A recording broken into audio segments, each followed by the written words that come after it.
Assalamualaikum warahmatullahi wabarakatuh. Kepada yang terhormat Bapak Ibu dosen penguji uji kinerja pada PPG Transformasi PAI 2025. Perkenalkan, saya Yudi Setiawan, mahasiswa PPG PAI batch 4 tahun 2025 di LPTK Universitas Islam Negeri Sultanah Nahrasyah Lok Semewe Aceh dengan NIM 20256109117. Pada hari ini, Rabu, tanggal 4 Februari tahun 2026, saya akan melaksanakan praktik pembelajaran dalam rangka penilaian uji kinerja di Madrasah Aliyah Negeri 2 Mataram, kelas 10 dengan materi pembelajaran perkembangan hadis, sejarah dan kodifikasinya. Terima kasih dan selamat menyaksikan. Assalamualaikum.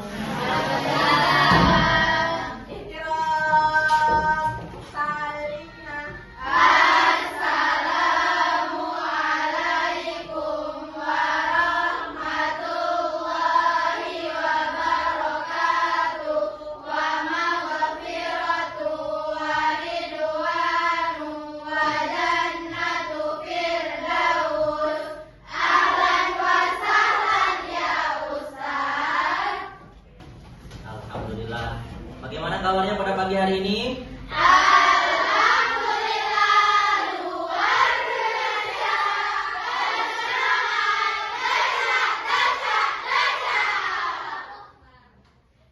Jadi sebelum Pak Guru memulai pelajaran, Pak Guru absen dulu ya. Kelas 10 MPK Putri. Mulai dari Ana Haifah. Sakit kenapa? Doakan semoga cepat sembuh ya. Amin. Anissa Uliani, Waida Salsabila, Asya Harisna, Baik Alia, Syafira Arnelita. Siap, lengkap Pak. Oke, alhamdulillah. Oke, sebelum kita memulai pelajaran kita, ada baiknya kalau kita bersama-sama menyanyikan lagu wajib nasional bersama-sama dulu. Kita nyanyikan lagu apa hari ini? Garuda Garuda Pancasila ya. Semuanya berdiri, ayo kita nyanyi bareng-bareng. Pak Guru yang kasih aba-aba ya. Oke. Jadi dibayangkan ini pahlawan kita berjuang sedemikian rupa sampai kita bisa duduk di bangku sekolah untuk menempuh ilmu karena jasa-jasa para pahlawan kita. 1, 2, 3. Garuda Pancasila, akulah pendukungmu, patriot proklamasi, sedia berkorban untukmu. Pancasila dasar negara, rakyat adil makmur sentosa, pribadi bangsaku.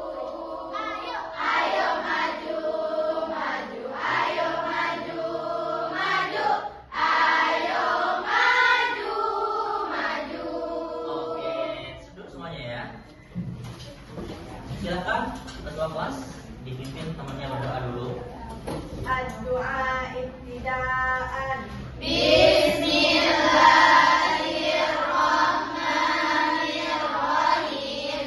Allahumma allimna ma jahilna wa dzakirna ma nasina wa fahimna ma la naf'au wa zidna ilman wa alhiqna bis-shalihin. Allahumma sur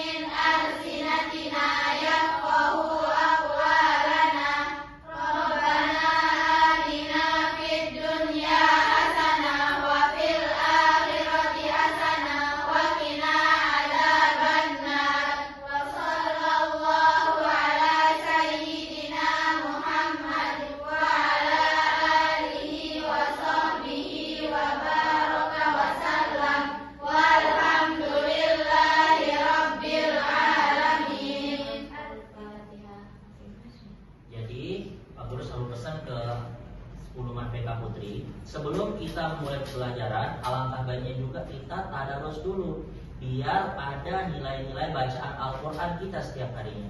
Karena kemarin kita sudah baca surah Al-Buruj, maka sekarang kita baca surah At-Tariq. Al-Quran ini bareng-bareng ya. Al-Quran yang pimpin, Takabbalallahu minna wa minkum taqabbal ya karim. A'udzu billahi minasy syaithanir rajim. Bismillahirrahmanirrahim.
Pak Guru ingin bertanya ke kalian. Salah satu perkembangan sejarah pada waktu itu ada 7 periode secara tidak langsung dari masa Rasulullah hingga masa sekarang. Salah satu periode yang Pak Guru ingin highlight atau garis bawahi adalah periode Khalifah Abu Bakar dan Umar bin Khattab. Umar bin Khattab waktu itu melarang untuk ditulisnya hadis ketika Rasulullah sudah wafat, karena beliau beranggapan bahwa sesuatu yang tidak diperintahkan oleh Rasulullah jangan dulu dikerjakan. Menurut kalian, dari kejadian tersebut apa hikmah yang bisa diambil dari kejadian Umar bin Khattab yang melarang atau membuat para sahabat hati-hati kalau menuliskan sebuah hadis, jaga-jaga jangan dulu tulis hadis. Kira-kira pelajaran hidup apa yang kalian dapat dari kisah Umar bin Khattab? Paham maksud Pak Guru? Apa kisah atau pelajaran hidup yang didapat dari pelarangan Umar bin Khattab tersebut? Ada yang bisa? Aira? Ada Syifa? Agar kita tidak melenceng dari agama. Iya, salah satunya itu agar kita tidak melenceng dari ketetapan agama. Itulah makanya kenapa Umar hati-hati waktu itu. Jangan langsung serta-merta kita nulis hadis waktu itu. Nah sekarang yang akan Pak Guru jelaskan ke kalian di slide-slide yang Pak Guru sudah buat adalah bagaimana sejarah periwayatan dan kodifikasi hadis dari Rasulullah hingga ke zaman modern saat ini. Oke, tapi sebelum kita mulai itu, Pak Guru mau kasih memberitahu kalian tujuan pembelajarannya. Tujuan pembelajaran kita hari ini agar kalian tahu. Jadi kita cuma satu pertemuan, ini ada 4 pertemuan di bab ini. Tapi Pak Guru di pertemuan kali ini akan menjelaskan agar kalian bisa menganalisis bagaimana sejarah periwayatan di zaman Rasul, di zaman Khulafaur Rasyidin, dan penyebaran hadis di zaman sighar sahabat dan tabi'in. Oke? Sebelum kita mulai, bisa semuanya berdiri dulu? Boleh ya, semuanya berdiri dulu. Oke. Karena Pak Guru berharap semua fokus di pembelajaran kali ini, maka jangan sampai ada yang salah ketika Pak Guru bilang tepuk yang akan Pak Guru sampaikan nanti. Coba ya, kita tes dulu. Tepuk 1. Oke, tepuk batu. Asik. Oke, lanjut ya. Tepuk 1. 1 batu, ratu, datu. Oke, masih bagus ya. Tepuk 2. Tepuk 2, tepuk 2, 2, duda. Ini yang salah berarti ya. Tepuk 1, tepuk 2, 1, 2, duda, 1, ratu. Berarti masih ada yang melamun. Tepuk 3, timba, 3, timba. Oke, tepuk tangan dulu buat kita semua. Oke, duduk semuanya. Sekarang buka LKS-nya, kita mulai pembelajaran seperti biasanya. Buka bab 8. Hari ini Pak Guru ada pengambilan nilai ya. Pengambilan nilai tugas dan kelompoknya. Oke, silakan dilihat slide yang akan Pak Guru tampilkan di depan. Cuma sebelum itu Pak Guru akan kasih kalian satu video.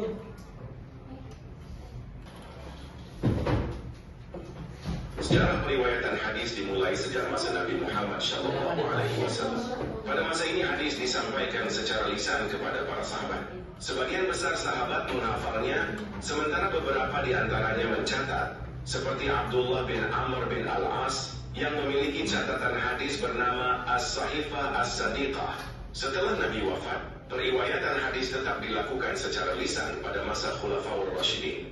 Abu Bakar dan Umar bin Khattab sangat berhati-hati dalam menerima hadis karena khawatir terjadi kesalahan. Umar bahkan pernah melarang pencatatan hadis secara tertulis agar tidak bercampur dengan Al-Quran. Pada masa tabi'in, hadis mulai tersebar luas karena banyak sahabat yang telah wafat. Generasi tabi'in menjadi perantara utama dalam meriwayatkan hadis. Namun, pada masa ini juga muncul hadis-hadis palsu akibat kepentingan politik dan sektarian. Kodifikasi hadis secara resmi dimulai pada masa Khalifah Umar bin Abdul Aziz. Kira-kira dari video singkat tadi, silakan angkat tangan siapa yang tahu satu saja rangkuman atau poin-poin yang bisa diambil dari video tersebut. Silakan angkat tangan bagi yang tahu. Oke, kirain silakan apa yang bisa didapat dari poin tersebut. Berdiri silakan. Jadi yang terdapat dari video tersebut adalah ketika itu Rasulullah SAW menyampaikan hadis tersebut kepada para sahabat dengan secara lisan. Nah, para sahabat itu ada yang masih menghafalnya, ada juga yang menulisnya. Salah satunya manusia itu adalah Abdullah bin Amr bin As. Nah, terus ketika itu setelah Rasulullah wafat, Abu Bakar dan Umar kan itu sangat melarang untuk mencatat hadis karena takutnya nanti ada yang salah-salah gimana gitu. Tapi ketika pada masa tabi'in itu para sahabat kan banyak yang wafat. Nah, ketika itu baru dia tersebar luas secara tercatat hadis-hadis tersebut. Tapi ketika itu juga banyak hadis-hadis palsu yang muncul dikarenakan adanya politik dan sektarian. Oke. Tepuk tangan dulu buat temennya ya. Luar biasa. Pak Guru cuma minta satu poin, jelaskan semua poin ini ya. Berarti memperhatikan dari awal. Oke. Pak Guru lanjut yang tadi. Dicatat materi-materi yang dirasa perlu untuk dicatat. Jadi Pak Guru hanya akan menjelaskan 3 periode hari ini. 3 periode, yaitu periode Rasulullah, kemudian periode Khulafaur Rasyidin, dan periode Sighar sahabat. Yang di belakang kelihatan? Ya. Oke, kelihatan? Jadi kita masuk ke periode yang pertama, ya. Periode pertama itu yaitu masa baginda Rasulullah, waktu Rasulullah masih hidup. Jadi masa ini disebut asar al-wahyi wa at-takwin, atau yang biasa masa turunnya wahyu dan pembentukan masyarakat Islam. Jadi ketika masa baginda Rasulullah itu nggak fokus di periwayatan hadis, tapi fokusnya pembentukan masyarakat Islam dan fokus tentang turunnya wahyu yaitu Al-Quran. Jadi fokus pembukuan Al-Quran waktu itu. Karena apa? Seperti jawabannya Nisa tadi, agar tidak tercampur Al-Quran dan hadis. Jadi pada masa ini Rasul tidak menganjurkan untuk menulis dan membukukan hadis agar tidak tercampur dengan Al-Quran. Ada tapinya. Tapi Rasul ada memberikan 3 orang, diberikan ya amanah jaga-jaga. Kalau hadis nanti ada beberapa poin yang hilang. Siapakah 3 orang itu? Yang pertama Abdullah bin Amr bin As, yang kedua Ali bin Abi Thalib, dan yang ketiga Anas bin Malik. Pak Guru lanjut ya. Kemudian ada periode kedua. Nah, ini masa Khulafaur Rasyidin. Jadi Khulafaur Rasyidin 30 tahun meriwayatkan hadis dari tanggal 11 Hijriah sampai 40 Hijriah, tahun 11 sampai 40 Hijriah. Berarti 30 tahun. Periode ini dikenal dengan sebutan masa at-tasabbut wa al-iqlal min ar-riwayah. Kita fokus ke kata tasabbut, pembatasan. Jadi di masa ini para sahabat itu membatasi atau menyedikitkan riwayat. Kemudian di masa ini ada dua cara sahabat meriwayatkan hadis. Yang pertama, meriwayatkan lafaz yang asli langsung. Maksudnya seperti apa? Misal di satu forum, Rasulullah berdiri menyampaikan sabdanya kepada sahabat, innamal a'malu binniyat. Kemudian sahabat menghafalkannya tanpa ada satu kata pun yang terlewatkan, satu redaksi pun yang lupa. Artinya apapun perkataan sabda Rasul persis apa juga yang dihafal oleh sahabat. Itu yang maksudnya meriwayatkan lafaz asli. Kemudian yang kedua, meriwayatkan maknanya saja. Kita nggak bisa pungkiri, sahabat juga manusia, gitu kan? Mungkin di satu forum Rasulullah memang bersabda innamal a'malu binniyat, tapi mungkin ada satu kata yang dilupakan oleh sahabat. Kita anggaplah al-fi'al, diganti kata al-amal jadi al-fi'al. Innamal fi'li binniyat, tapi kan satu redaksinya sama maknanya. Sesungguhnya amal tergantung niat, sesungguhnya pekerjaan tergantung niat. Itu maksudnya meriwayatkan maknanya saja.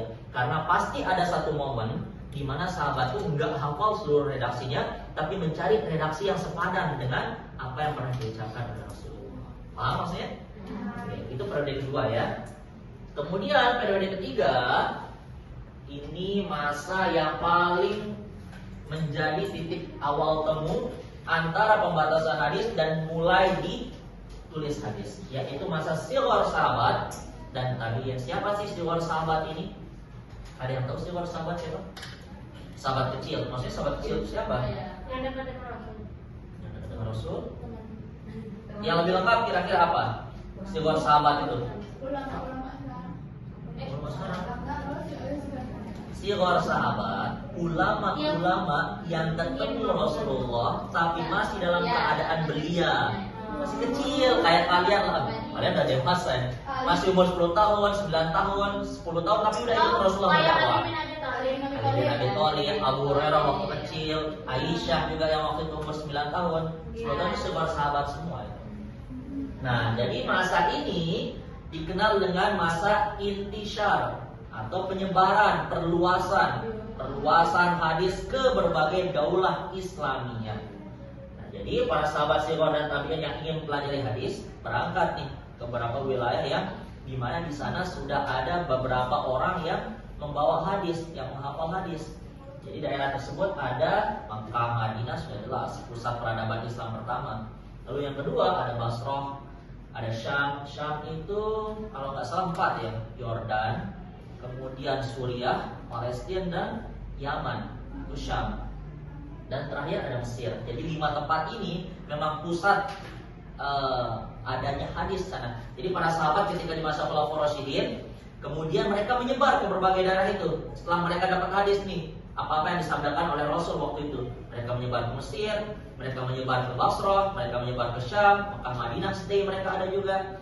Nah kemudian sighar sahabat dan tabi'in tugasnya apa? Memperluas kodifikasi penulisan hadis itu, pengetahuan hadis itu dengan ke berbagai daerah-daerah tersebut. Jadi bayangkan satu hadis dicari ke Mesir, kemudian pindah ke Basrah, kemudian dicari ke Syam. Wah itu luar biasa banget pengalaman para sahabat waktu itu. Kalau kita dikasih dengan cara seperti itu untuk belajar, betapa lelahnya kita, betapa banyaknya keluhan yang keluar dari mulut-mulut kita.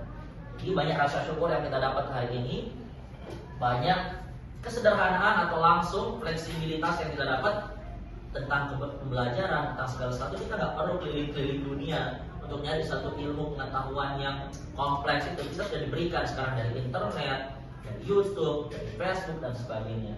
Kalau mereka dulu sampai harus keliling di daerah-daerah tersebut baru mereka dapat hadis tersebut dan informasi tersebut. Bayangkan dari Mekah ke Mesir itu nggak main-main, naik kapal aja 9 jam, di kapal lagi jalan kaki waktu itu. Oke, sekarang kalian lihat LKPD yang telah Pak Guru bagikan. Silakan dirembukan teman-temannya ada belakang kalau bisa. Dan jadi di LKPD ini, bagus sudah bagi kelompoknya sebelumnya kan ya. Jadi ada Melita dan kawan-kawan, ada Kilari dan kawan-kawan, ada Naila dan kawan-kawan, ada Anjumi dan kawan-kawan, dan ada Asya dan kawan-kawan.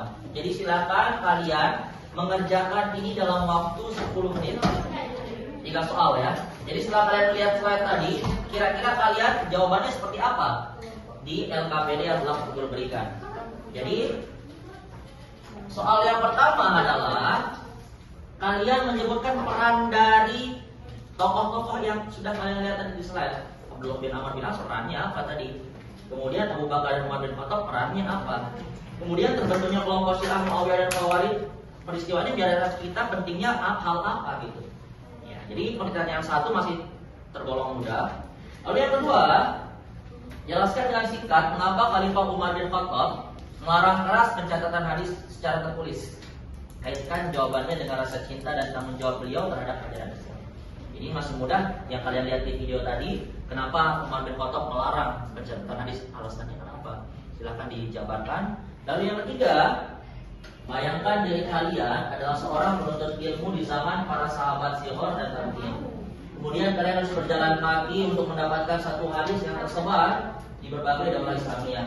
Tuliskan sebuah paragraf 3 kalimat saja yang berisi refleksi kalian. Bandingkan perjuangan orang dahulu itu dengan perjuangan kalian sekarang terhadap penuntut ilmu. Perbandingannya seperti apa? Plus minusnya apa? Keuntungannya buat kalian apa? Tapi kerugiannya buat kalian apa? Jelaskan versi kalian. Paham ya? Oke, silakan dikerjakan di isian kosong yang sudah Pak Guru berikan.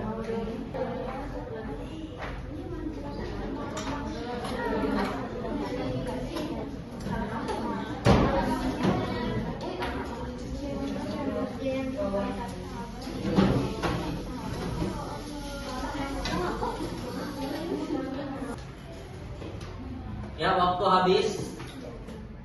Silakan kita mulai dari kelompok 1, Anissa, Huwaida dan kawan-kawan. Kasih tepuk tangan dulu untuk silakan. Ya, maju. Ada di sini. Sini Anissa. Oke, silakan. Assalamualaikum warahmatullahi wabarakatuh. Waalaikumsalam warahmatullahi wabarakatuh. Saya mewakili teman-teman saya untuk mempresentasikan hasil diskusi kelompok 1. Tugas pertama yaitu mengidentifikasi tonggak sejarah cinta. Nomor 1, Abdullah bin Amr bin As. Peranannya adalah beliau sebagai pelopor penulisan hadis pada masa Rasulullah. Beliau menyusun kitab Al-Sahifah Al-Sadiqah. Yang kedua yaitu Abu Bakar dan Umar bin Khattab.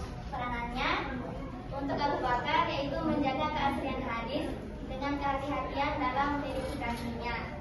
Dan kemudian Umar bin Khattab sebagai pengontrol penyebaran hadis. Dan yang ketiga, terbentuknya kelompok Syiah, Muawiyah, dan Khawarij. Peristiwa ini menyadarkan kita pentingnya bahwa untuk menjaga persatuan, bersikap bijak dalam perbedaan, dan menghindari fanatisme yang mengakibatkan pecahnya umat. Tugas yang kedua yaitu memahami dorongan cinta.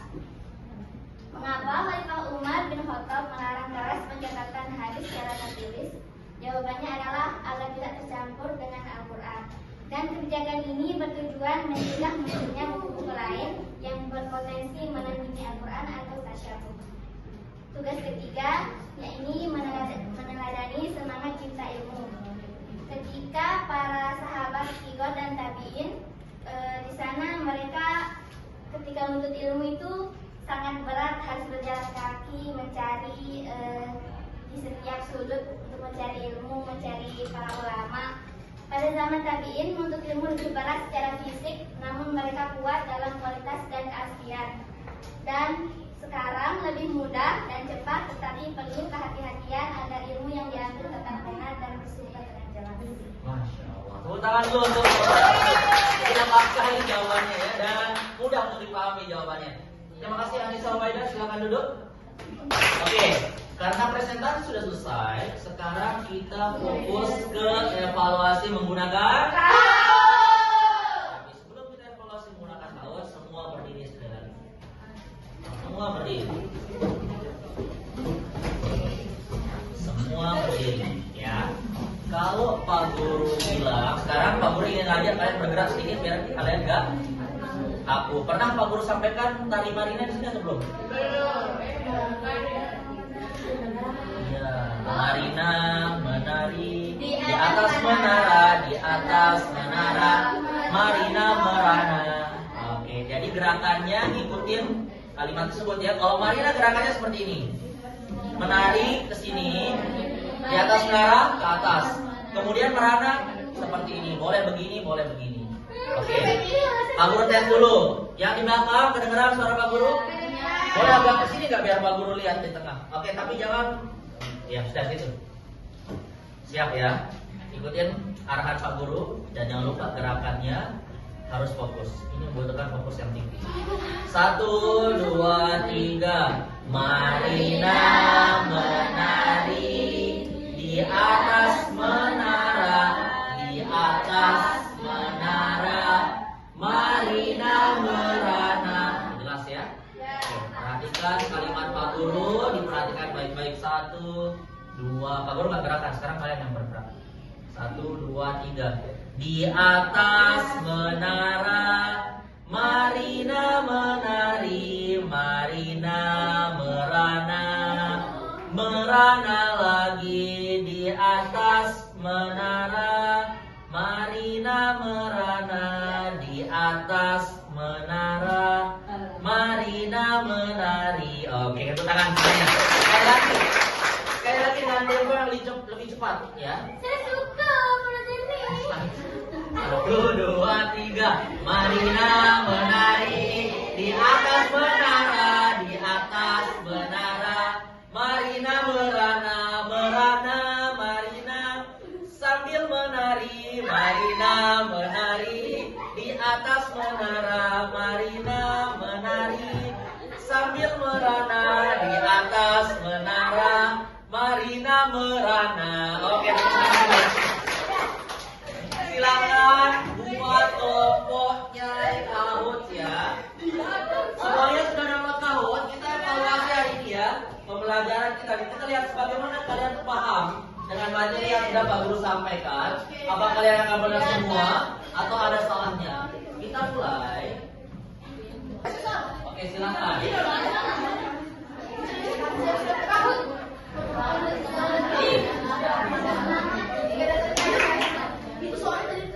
Oke, silakan fokus ke depan.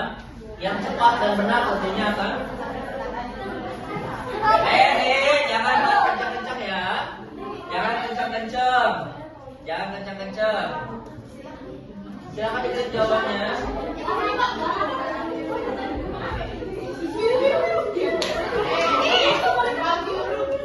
Siapa yang jawab?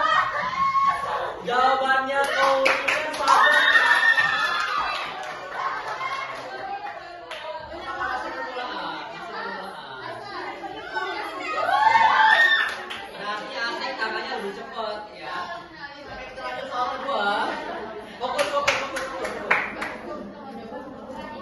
fokus, masih gampang.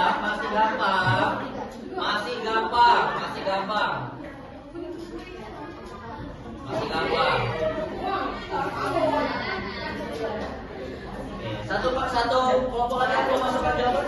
Ini lelet Bapak. Oke, makanya sebelum Pak Guru mulai lagi nanti kuatin kuotanya. Gimana cara Bapak bilang semangat tuh? Maksudnya diganti kayak apa gitu? Jadi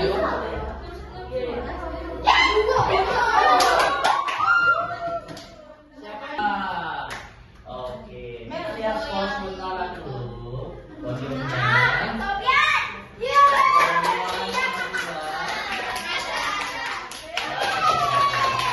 Dan yang pertama.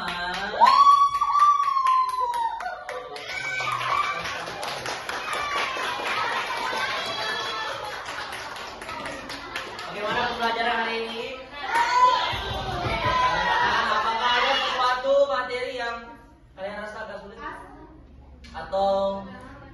kalian rasa sudah cukup? Kalian paham? Alhamdulillah. Oke, jadi sekarang Pak Guru ingin menyimpulkan pembelajaran hari ini bahwa perkembangan hadis itu terjadi secara sistematis. Di mana pada masa Rasulullah, para sahabat fokus ngafal tadi, lalu di masa Khulafaur Rasyidin, para sahabat membatasi periwayatan dan menyedikitkan periwayatan. Kemudian di periode ketiga mulai tersebar hadis itu ke berbagai daulah Islamiyah, Mesir, Basrah, Mekah, Madinah, dan Syam. Oke, Pak Guru rasa dari ini semua sangat, Pak Guru lihat jawabannya berkualitas semua. Dan terima kasih kelas 10 PK kalian sudah menampilkan presentasi yang luar biasa. Tepuk tangan buat kita semua dulu. Untuk pertemuan berikutnya, Pak Guru akan melanjutkan materi bab 2, yaitu terkait perkembangan hadis, periwayatan hadis di masa setelah tabi'in. Masa puncaknya hadis verifikasi yaitu di masa Umar bin Abdul Aziz sampai seterusnya. Oke, Pak Guru akhiri pertemuan kali ini. Mari kita tutup dengan bersama-sama membaca hamdalah. Alhamdulillah.